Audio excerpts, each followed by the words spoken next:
Fito De La Parra, thanks so much for joining me here today. It's a treat to have Canned Heat back in the country again. You've been going more than 50 years with 38 albums to your credit. It has had a lot of history, a lot of tragedy, and a lot of brilliance too. So those factors sort of go together. If we just stay with the tragedies for a minute, was there any question at the time that the band would continue after those deaths? And I believe Australia did play a small role in helping you decide to keep on going. In 1981, when Bob Haidt, our main frontman and singer, died, we were due to come to Australia about 10 days after he died. I was devastated. I didn't know what to do, and I was going to cancel the tour and pretty much break up the band. But Peter Noble, the promoter at the time, he called me up on the phone and he says, the Australian audience will back you. Don't worry about not bringing Bob.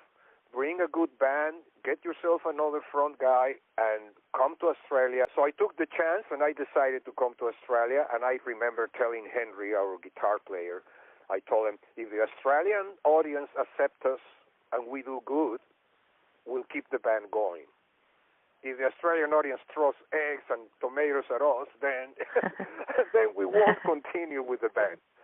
So fortunately, it was a very successful tour, and it started a whole wonderful relationship with the Australian audiences that kept us coming back to Australia again and again, and now this is going to be our 15th or 16th tour that we do. Canned Heat's made its name by making blues music popular, by its interpretations of classic blues music, and of course you're known for turning white audiences onto traditionally black music. Is that still your mission today?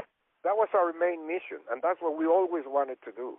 When we started playing blues music, people were afraid of blues. The promoters didn't want to know about blues bands.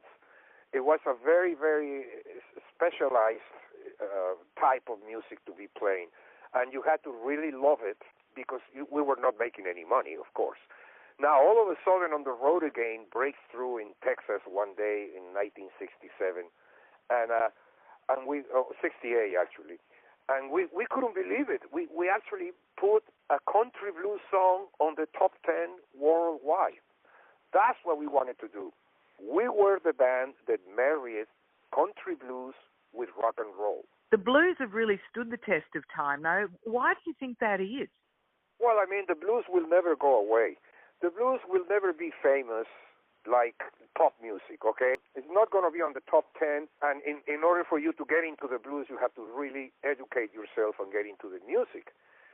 But on the same token, the blues will never disappear. Blues music is primitive, it's easy to digest, it's easy to feel, and it appeals to our primal instinct. But blues music is even more primal than any other kind of music. Well, you certainly look like you're having a great time up there playing it. What is it about Canned Heat, no matter what era you were playing in, that you bring such an incredible energy to your performances? Well, I guess it's our love for music and our love for what we do. We're in our 70s now, and it's really hard for us to travel. And I always say the music is for free. What we charge for is to get there. Because the music is what we love doing. And that 1 hour or 1 hour and a half that we're on the stage playing, we are having a great time. We're loving it. But then the other 23 hours are a real nightmare. Fito, what are we going to see from Canned Heat in concert this time round? Well, pretty much the same stuff that we brought in other times. We may introduce a couple of new songs, but we always play our hit songs, so people can identify with us and not feel disappointed. And are they all ages, young and old, coming to see you? Yes, fortunately, we see a lot of young people, too, and I always love when younger people come to see us and ask me. I always ask them, well, how do you happen to be in a Canned Heat show if you are, like, let's say, 19 or 20 years old? And the usual answer is, my father turned me on to you guys, or sometimes it's even my grandfather turned me on to you guys. And we got about 20% of our audience. It is between, I would say, 17 and 25. Fito De La Parra, we are so excited to have you back in this country again.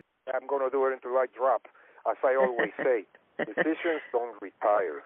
Musicians just die. Awesome. Thank you so much for chatting with me today. It's been a real pleasure.